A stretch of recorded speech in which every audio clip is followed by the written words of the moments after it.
ఎక్కడికి వెళ్ళావురా? రాత్రి అంతా ఎక్కడున్నావు? నీ ఇష్టం వచ్చినప్పుడు రావడానికి పోవడానికి ఇదేమైనా సత్రం అనుకున్నావా?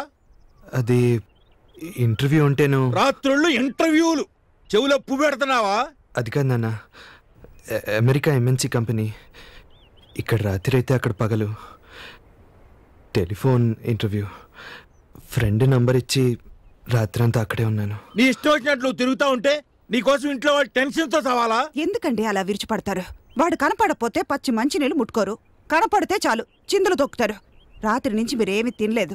అసలే మీరు అసిడిటీ పేషెంట్. ముందు ఈ కాఫీ తాగండి. నువ్వు లోపల రారా. రా. ఈ దెబ్బలేంట్రా?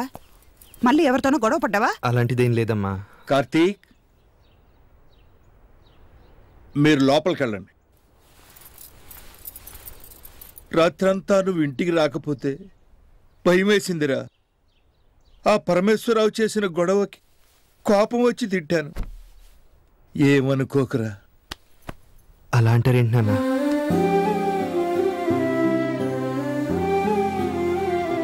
ఒరే నాన్న, నీ ఏజ్లో నా చుట్టూ ఒక బ్యాచ్ గొడవలు. వాళ్ళంతా నన్ను హీరో హీరో అంటుంటే పొంగిపోయేవాడినిరా. కాలక్రమేణా వాళ్ళంతా లైఫ్లో బాగా సెటిల్ అయ్యారా. నేను మాత్రం ఇలాగే ఉండిపోయానురా. వాళ్ళంతా పిల్లలకి సైకిళ్ళు బైకులు కొనిస్తుంటే నేను నీకు పాకెట్ మనీ కూడా ఇవ్వలేకపోయేవాడిని. కనీసం నీ కాలేజీ ఫీజులైనా కడితే చాలనుకునే పరిస్థితి. నీకు ఏమీ చేయలేకపోతున్నాననే ఫ్రస్ట్రేషన్. నువ్వు కూడా నాలాగే అయిపోతావేమోననే బాధ. ఇవన్నీ తట్టుకోలేక, ఎవరిని ఏమీ అనలేక, నీ పేరుతో నా అసమర్థతను నేను తిట్టుకుంటున్నానురా. నువ్వు నాలా కాకూడదు. నీ కొడుకు సైకిల్ అడిగితే బైక్, బైక్ అడిగితే కారు కొనిచ్చే లెవెల్కి పెరగాలిరా. చంద్రశేఖరం, చంద్రశేఖరం, నువ్వు వాడి గురించి ఏం పట్టించుకోకు. నేనేదో ఒకటి చెప్పి మేనేజ్ చేస్తానులే. రండి రండి పరమేశ్వరారు, లోపలికి రండి. ఈ మర్యాదల కోసం నేను రాలేదు. నా డబ్బులు నాకిచ్చి నన్ను పంపుతావో, ఇల్లు విడిచిపెట్టి నువ్వెళ్తావో డిసైడ్ చేసుకో. ఉన్న పళ్ళంగా డబ్బు తెమ్మంటే ఎక్కడి నుంచి తేనండి? కావాలంటే మా వాడు వచ్చి మీ వాడికి సారీ చెప్తాడు. కుదరదో, కొంప ఖాళీ చేయవయ్యా. అలా అంటే ఎలాగండి? మా ఇల్లు మీ దగ్గర తనఖాలో ఉంది కదా అని వెంటనే వెళ్ళిపోమంటే ఇప్పుడు మా పరిస్థితి ఏంటో చెప్పండి. ఆ జ్ఞానం మీ వాడికి ఉండాలయ్యా.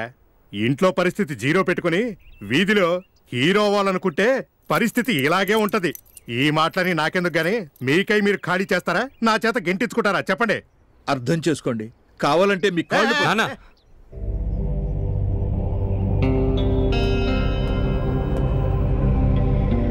ఇదిగో 5 లక్షలు. మీకు రావాల్సిన డబ్బు వడ్డీతో సహా తీసుకుని మిగిలింది మీ వాడి హాస్పిటల్ ఖర్చులు కొంచుకోండి.